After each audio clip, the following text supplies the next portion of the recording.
menganalisis instrumentasi dan praksis demokrasi Indonesia berlandaskan Pancasila dan UUD NKRI 1945. Demokrasi berasal dari bahasa Yunani kuno, yakni demos, yang berarti rakyat, dan kratein, yang berarti pemerintahan rakyat atau kekuasaan. Jadi, demos kratein berarti pemerintahan rakyat atau kekuasaan rakyat. Demokrasi merupakan sistem pemerintahan di mana kekuasaan politik dipegang oleh rakyat, yang diwakili melalui pemilihan umum atau partisipasi langsung dalam pengambilan keputusan. Prinsip-prinsip demokrasi mencakup kebebasan berbicara, hak memilih, dan perlindungan hak asasi manusia. Ada 3 tradisi pemikiran politik demokrasi. 1. Tradisi liberal. 2. Tradisi republikan. 3. Tradisi deliberatif. Pemikiran tentang demokrasi Indonesia. Yang pertama, Pancasila sebagai dasar negara. Pancasila menjadi landasan filosofis bagi demokrasi Indonesia. Prinsip-prinsipnya seperti keadilan sosial, keseimbangan antara hak dan kewajiban, serta persatuan dalam keragaman menjadi landasan bagi konsep demokrasi Indonesia. Yang kedua, demokrasi Pancasila. Konsep ini menggabungkan nilai-nilai demokrasi representatif dengan nilai-nilai lokal dan budaya Indonesia yang mencerminkan upaya untuk menciptakan sistem politik yang sesuai dengan konteks dan nilai-nilai Indonesia.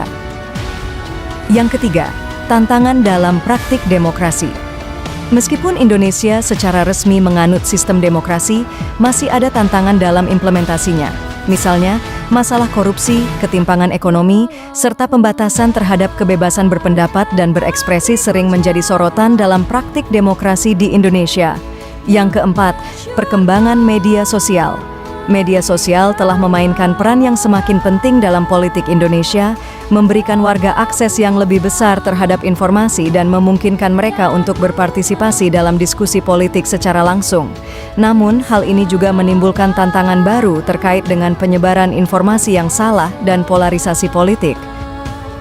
Dan yang terakhir, peran masyarakat sipil.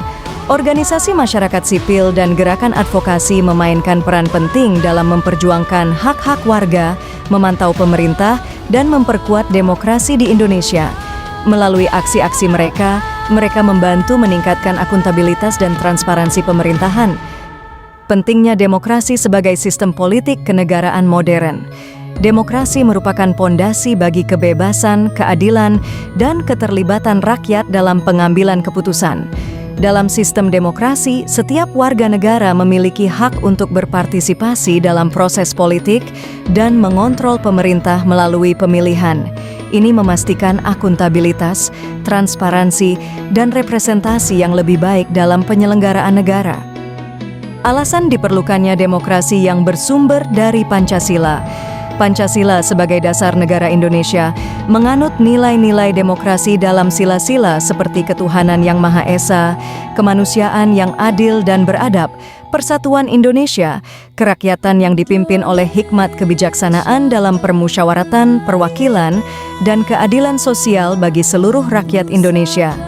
Oleh karena itu, demokrasi yang bersumber dari Pancasila menjadi penting karena memastikan bahwa nilai-nilai dasar negara terwujud dalam sistem politik yang inklusif, adil, dan berkeadilan bagi seluruh rakyat Indonesia. Ini juga menguatkan kedaulatan rakyat dan menjaga keseimbangan antara kepentingan individu dan kepentingan kolektif bangsa. Adakah dinamika dan tantangan demokrasi yang bersumber dari Pancasila?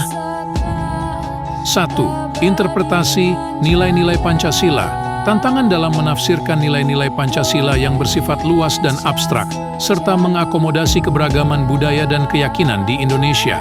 2. Partisipasi politik yang aktif. Dinamika dalam mendorong partisipasi politik yang aktif dari seluruh lapisan masyarakat, termasuk kelompok minoritas dan perempuan. 3. Perlindungan hak asasi manusia. Tantangan dalam memastikan perlindungan hak asasi manusia bagi semua warga negara, termasuk dalam konteks kebebasan beragama, berpendapat, dan berserikat. 4. Menjaga keseimbangan antara kesatuan dan keanekaragaman. Dinamika dalam menjaga keseimbangan antara persatuan Indonesia sebagai nilai Pancasila dan pengakuan terhadap keanekaragaman budaya, agama, dan suku bangsa di Indonesia. 5. Mencegah konflik sosial. Tantangan dalam mengelola perbedaan dan konflik sosial yang mungkin muncul akibat perbedaan pandangan politik, agama, atau budaya di tengah masyarakat. Dan yang terakhir, penguatan institusi demokratis, dinamika dalam memperkuat institusi-institusi demokratis seperti lembaga legislatif, yudikatif, dan eksekutif, serta memastikan kemandirian dan akuntabilitasnya. Postur demokrasi Indonesia secara normatif tercermin dalam konstitusi, yaitu Undang-Undang Dasar Negara Republik Indonesia tahun 1945, UUD NKRI 1945. Fungsi dan peran Lembaga Permusyawaratan dan Perwakilan Rakyat menurut UUD NKRI 1945 adalah sebagai berikut. Majelis Permusyawaratan Rakyat atau MPR. MPR memiliki peran sebagai lembaga tertinggi negara yang mewakili rakyat dan memiliki kedaulatan tertinggi. MPR memiliki wewenang untuk mengubah atau menetapkan amandemen terhadap UUD 1945. MPR juga memiliki fungsi lain seperti melantik presiden dan wakil presiden serta mengawasi jalannya pemerintahan. Dewan Perwakilan Rakyat atau DPR. DPR merupakan lembaga perwakilan rakyat yang bertugas membahas, mengesahkan, dan menolak rancangan undang-undang bersama dengan Presiden. DPR juga memiliki wewenang untuk melakukan pengawasan terhadap jalannya pemerintahan dan menyampaikan pendapat kepada pemerintah. Dewan Perwakilan Daerah atau DPD. DPD adalah lembaga perwakilan daerah yang memiliki fungsi dalam mengajukan usul perubahan terhadap undang-undang kepada DPR. DPD juga bertugas melakukan pengawasan terhadap pelaksanaan otonomi daerah. 10 pilar demokrasi Pancasila yang dipesankan para pembentuk NKRI. 1. Demokrasi berdasarkan ketuhanan yang Maha Esa. 2. Demokrasi dengan kecerdasan. 3. Demokrasi yang berkedaulatan rakyat. 4. Demokrasi dengan rule of law. 5. Demokrasi dengan pembagian kekuasaan. 6. Demokrasi dengan hak asasi manusia. 7. Demokrasi dengan pengadilan yang merdeka. 8. Demokrasi dengan otonomi daerah. 9. Demokrasi dengan kemakmuran. 10. Demokrasi yang berkeadilan. Sebuah negara dapat dianggap demokratis jika di dalam pemerintahannya rakyat memiliki kesempatan untuk 1. Berpartisipasi dalam proses politik. 2. Menyuarakan pendapat. 3. Memiliki akses informasi. 4. Mengekspresikan hak asasi manusia. 5. Terlibat dalam pengambilan keputusan. 6. Membentuk organisasi sipil. 7. Mengawasi pemerintahan.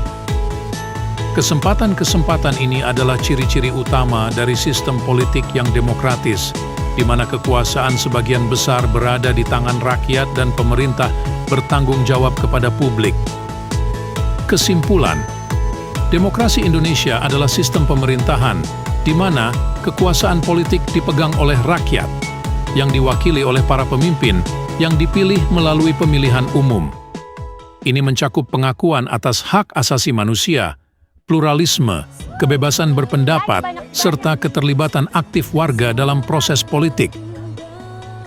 Demokrasi Indonesia juga mencerminkan nilai-nilai Pancasila dan prinsip-prinsip yang tercantum dalam UUD NKRI 1945 yang menjadi landasan bagi penyelenggaraan negara dan pemerintahan. Baik, saya rasa cukup untuk penjelasan materi kali ini. Kami kelompok 7 pamit undur diri. Assalamualaikum warahmatullahi wabarakatuh. No te conoce, no te conoce.